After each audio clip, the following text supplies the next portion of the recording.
আসসালামু আলাইকুম। কি অবস্থা সবার? সবাই কেমন আছেন? সবাইকে ওয়েলকাম করছি আমার নতুন একটি ভিডিওতে। তো অনেকদিন পরে একটি লং ভিডিও নিয়ে চলে আসলাম। আসলে সময়ের স্বল্পতা সবকিছু মিলিয়ে মন মানসিকতা একটু অন্যরকম যাচ্ছে। তো সব মিলিয়ে লং বা রিলস তেমন একটা ছাড়া হচ্ছে না। সবকিছু ডাউন হয়ে গেছে। তো ইনশাআল্লাহ সামনে সবকিছু আবার নতুন করে শুরু করব। কন্টিনিউ করার ট্রাই করব ভিডিও।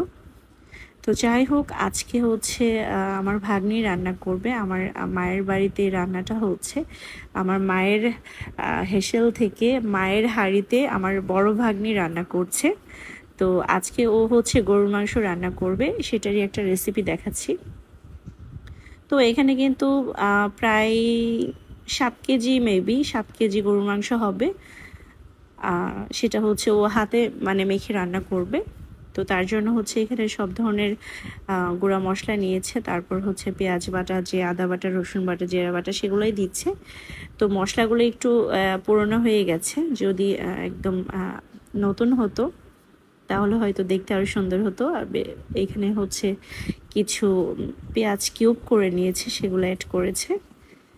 তো আসলে আজকের ভিডিওটা কিন্তু অনেক ইন্টারেস্টিং হতে যাচ্ছে, কারণ আজকে যে রেসিপিটা দেখাচ্ছি সেটা হচ্ছে আমার মায়ের হেসেল থেকে আমার ভাগ্নি রান্না করছে, ভাগ্নির হাতের রান্না। ব্যাপারটা অনেক ইন্টারেস্টিং না? তো চলেন আপনাদেরকে নিয়ে রান্না করি। আসলে মায়ের হাঁড়ি পাতিল তো একটু অন্যরকম হবে আজকের ভিডিওতে।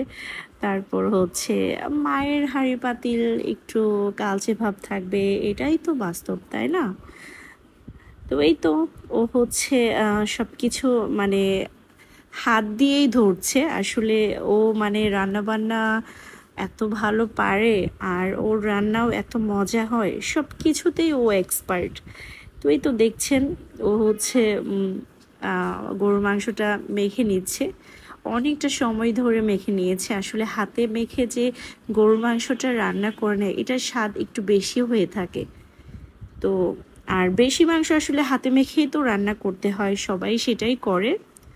তারপরও আমার কাছে কেন জানি মনে হয় যে হাতে মেখে যে রান্নাটা করে গরুর মাংস, এটা টেস্ট আসলে দ্বিগুণ হয়ে যায়।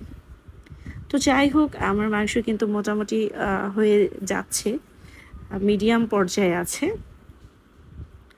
আসলে খেতেও কিন্তু অনেক বেশি মজা হয়েছিল।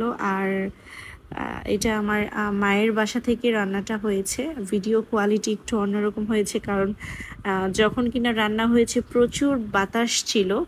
আসলে আমি ভিডিও ওরকমভাবে মানে নিতেই পারছিলাম না, মানে ক্লিপগুলো একটু কেমন হয়ে গেছে, মানে ব্লার হয়ে যাচ্ছে।